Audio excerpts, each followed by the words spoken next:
Olá, ele é trabalhador, muito esforçado, um ser humano histórico e político.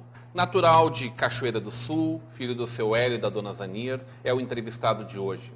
Formado em História, o pai do João Pedro, do Joaquim e da Natasha, é casado com Fabiane Bitello.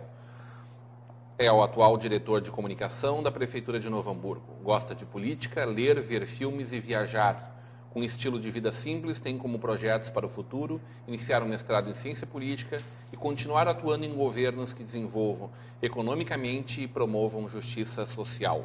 Hoje teremos uma conversa de peso com Ibanez Mariano. Tudo bom, Ibanez? Tudo bem, é um prazer estar aqui falando contigo no teu programa e com a TV NH, que é um veículo importantíssimo para difundir notícias locais de Novo Hamburgo, não só para Novo Hamburgo, como para outras regiões. Seja muito bem-vindo. É um prazer estar. Eu tinha uma convivência com a cidade que era muito ocasional, vindo para cá em eventos, embora a partir de 2008 acompanhasse assim um pouco mais diretamente as questões de Novo Hamburgo. Agora, no final do ano, o prefeito Luiz Lona me convidou para vir para cá, para contribuir com o governo na área de comunicação. Esta é a terceira prefeitura já que eu trabalho desde 2006, em diversas secretarias, mas principalmente focado na área de comunicação.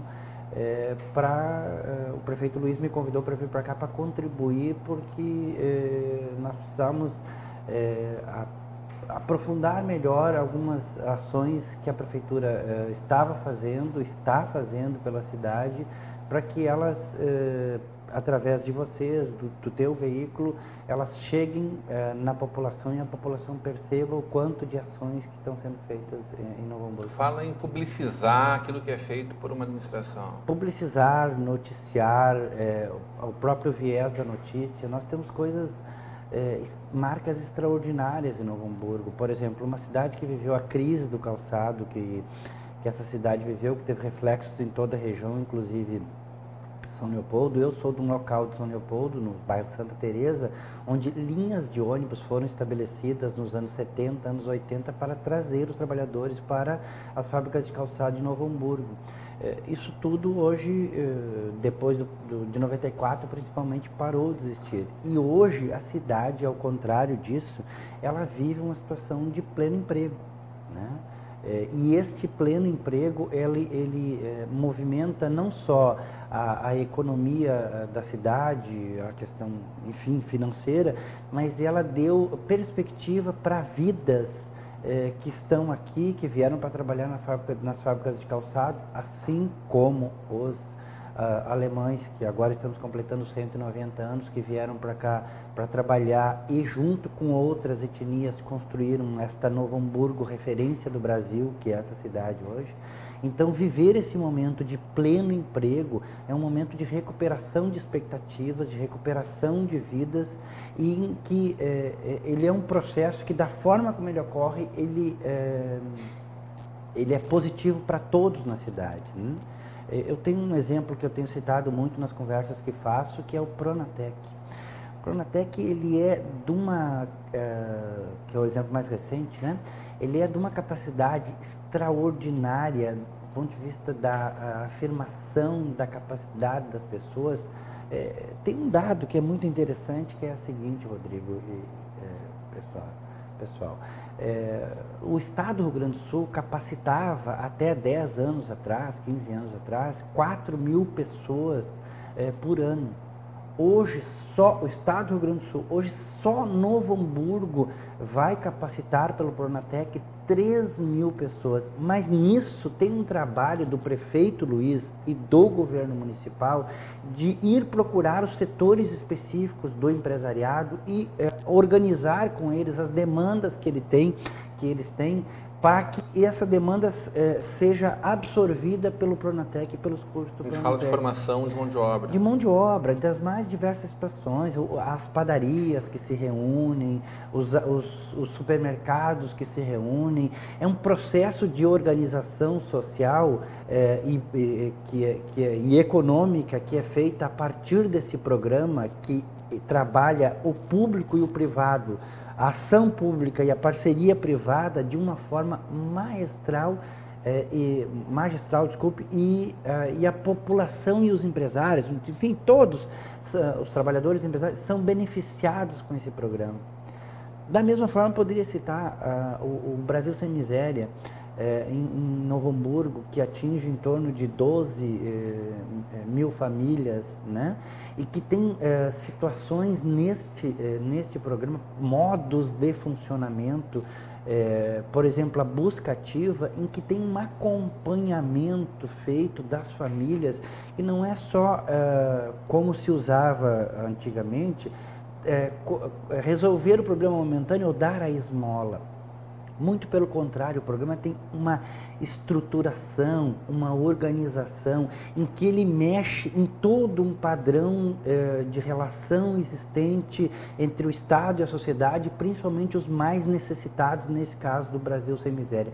Mas ele tem porta de entrada e porta de saída. No Brasil, são mais ou menos 1.700.000 famílias que já saíram da miséria e hoje são empreendedores, muitos deles, né? Aqui em Novo Hamburgo, há alguns dias atrás, nós tivemos um processo de formação do Pronatec, que envolveu também em torno de umas 1.500, 2.000 pessoas de 40 municípios, em que o símbolo foi uma senhora de Novo Hamburgo que se separou do marido à época, criou os 2 filhos, quando foi criado o Bolsa Família, ela adquiriu o cartão para ela, e ela estava entregando o cartão porque ela fez design de moda no Pronatec e ela estava montando o próprio negócio dela. Isso é extraordinário do ponto de vista do que nós vivíamos no Brasil até então, né?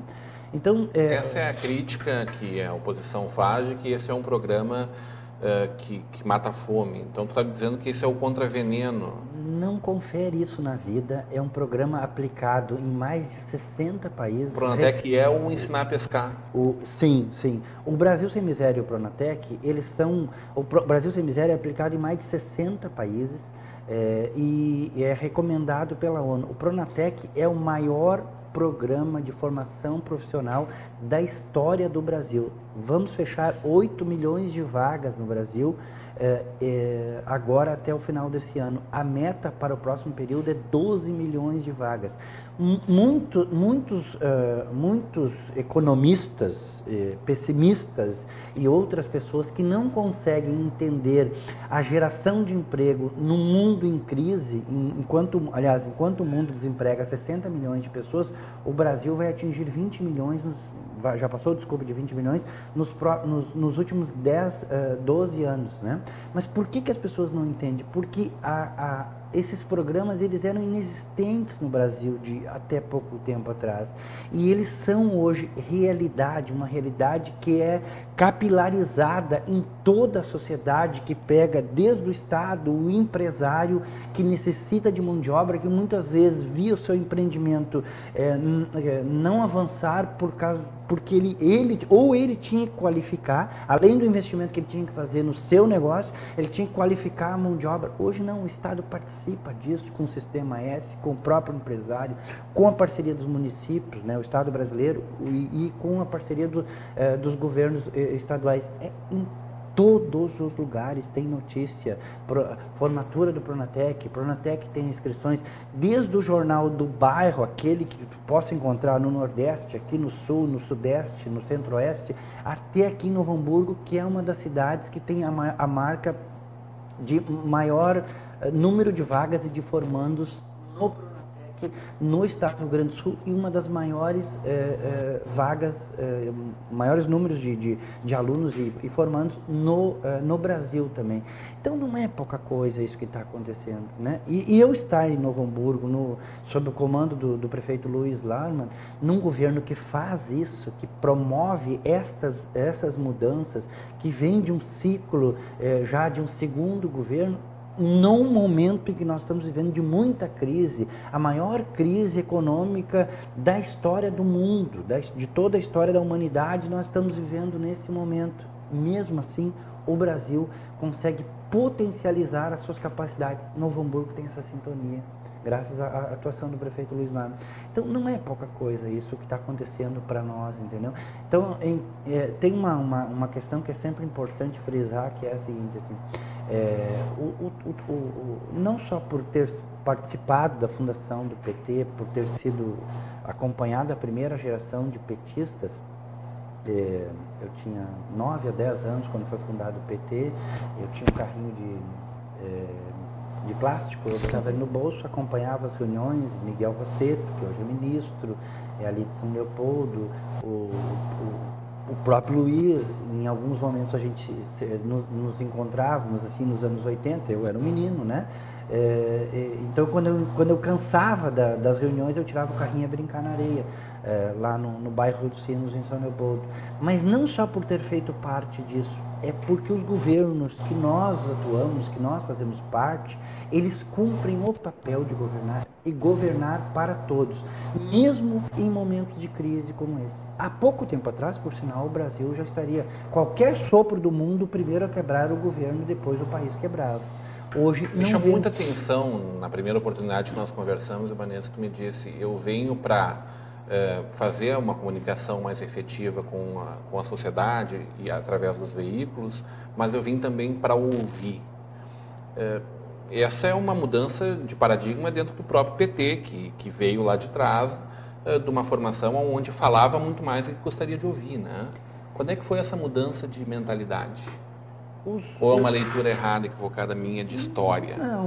O PT ele tem, como todos os partidos, ele tem as suas correntes radicais e ele teve um momento da sua história e da sua trajetória em que ele radicalizou posições.